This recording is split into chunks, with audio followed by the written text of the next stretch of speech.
For this presentation, we're just going to review how to read your graphs. Remember that you are generating 3 different plots. You've got 3 potential scenarios for how crystal violet is influencing this particular reaction system. So we've got the generic pseudo-rate law, where we are saying that the rate is influenced by our crystal violet concentration to some order of magnitude, some value that we're going to call m, and we're going to determine what that value is. So if we've got our generic rate law, then we also have a generic form of our plots. We're going to have y-axis data and x-axis data, and at some point that data will intercept the y-axis, which will give you your intercept, and obviously the data will generate some kind of slope value. So what if m is equal to 0? Then we have the following rate law, where m is set equal to 0. So then if we just took crystal violet concentration as our y-axis data and time, plotted that as time with our x-axis data, then we would get an intercept that's equal to the initial concentration of crystal violet and a slope that is equal to negative k prime, which is the pseudo-rate constant for our system. So that's one possibility. What about another possibility? What if m is equal to 1? Well, now, if you integrate this particular rate law, now you get the natural log of crystal violet. So you're going to have to take the natural log of crystal violet as your y-axis data. Time is still your x-axis data, and the intercept in this case is the natural log of the initial crystal violet concentration, and the slope is still equal to negative k prime. You have the third scenario then. What if m is equal to 2? We've got our generic rate law. Now again, when we integrate this rate law, now we have y-axis data that would be 1 over crystal violet concentration versus time. Again, time is always our x-axis data. Okay? The intercept is going to be 1 over the initial crystal violet concentration. And the slope this time, notice that it is positive k prime. So we would see a positive slope.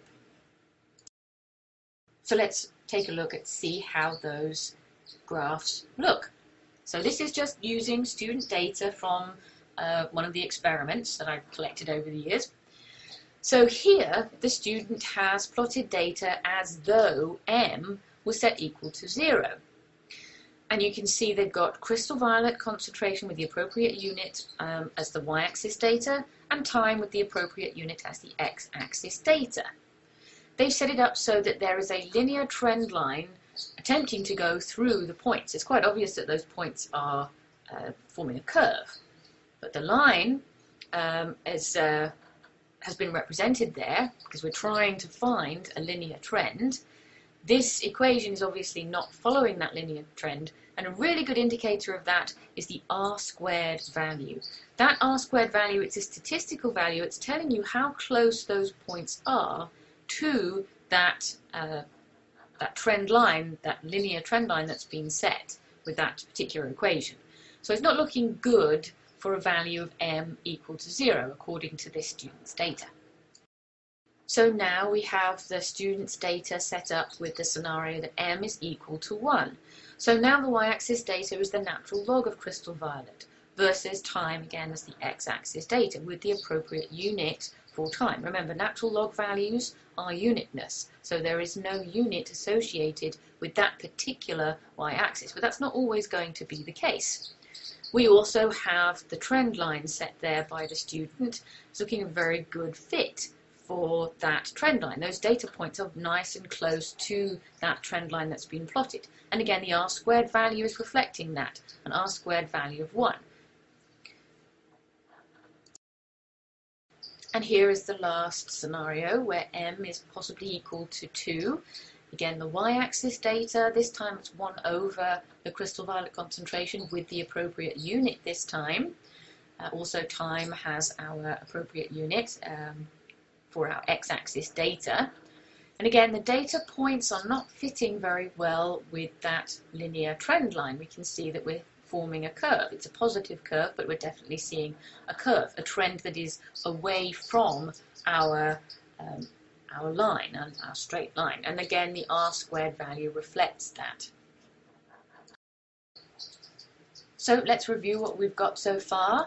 Here are our 3 R² values from our 3 plots. And it's pretty obvious from this particular student's data that the best fit for our linear trend would be if m was equal to 1. So it's looking pretty good for m equal to 1 for our particular situation. So now we can look more closely at the equation determined from that particular set of data. So what does the equation represent? In this case, the equation that's printed on the graph represents the integrated rate law for a particular reaction system, and from the R² value we can see that the only valid graph is the m equals 1 plot.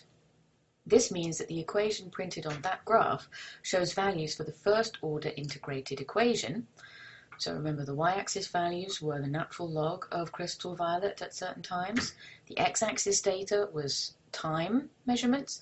So that means that the slope of that plot must be equal to negative k prime. So negative 0.0200 is equal to negative k prime.